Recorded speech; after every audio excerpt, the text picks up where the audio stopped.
È una risoluzione che presento anzitutto con un presupposto. La Regione Veneto non ha una competenza diretta in materia di organizzazione della giustizia, ma il Consiglio regionale del Veneto è un'assemblea elettiva che rappresenta le istanze, le esigenze, le preoccupazioni del nostro territorio e della nostra popolazione. Allora da questo punto di vista i dati che stanno emergendo nelle ultime settimane, negli ultimi mesi sono molto chiari. In Veneto abbiamo una carenza organico media di circa il 40%, il Tribunale di Vicenza supera addirittura il 43% in tema di personale amministrativo e di magistrati che rappresentano i nostri tribunali. Allora da questo punto di vista non possiamo come Regione non prendere una posizione chiara. Serve di corsa un rafforzamento degli organici del Tribunale di Padova, Vicenza e Treviso e farlo con una consapevolezza che oggi la giustizia va avanti, si modernizza, il processo digitale consente di raggiungere molto meno il Tribunale rispetto a un tempo e quindi al posto della prossimità è fondamentale garantire degli organici in grado di dare risposta a imprese, famiglie e cittadini.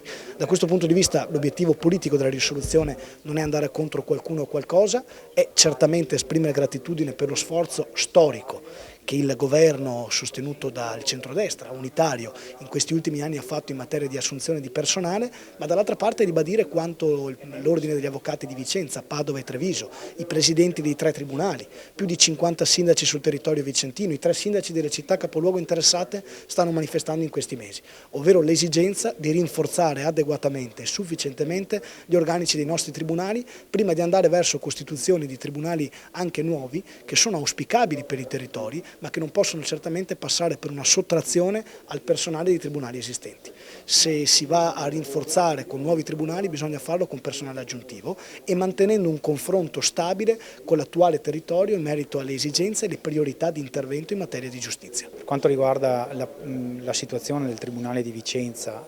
e della Procura, come dicevo prima, le scoperture raggiungono percentuali che destano forte attenzione da parte nostra. Noi verifichiamo quotidianamente che esiste una scopertura in alcuni uffici che è superiore al 70% e mi riferisco in particolare agli uffici della Procura della Repubblica. Non abbiamo ad esempio l'addetto che digitalizza gli atti.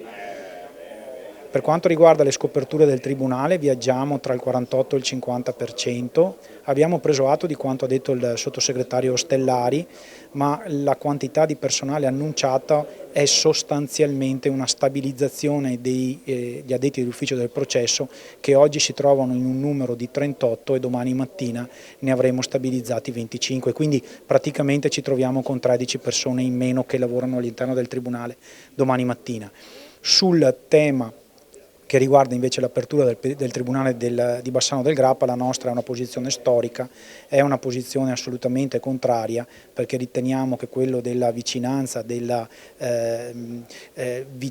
cittadini al servizio giustizia non sia un falso tema e sia un presupposto da cui non si deve partire per poter riformare il settore giustizia. La posizione dell'Ordine degli Avvocati di Padova, ma posso dire degli Avvocati di Padova, è di assoluta contrarietà rispetto all'ipotesi di aprire il Tribunale della Pedemontana.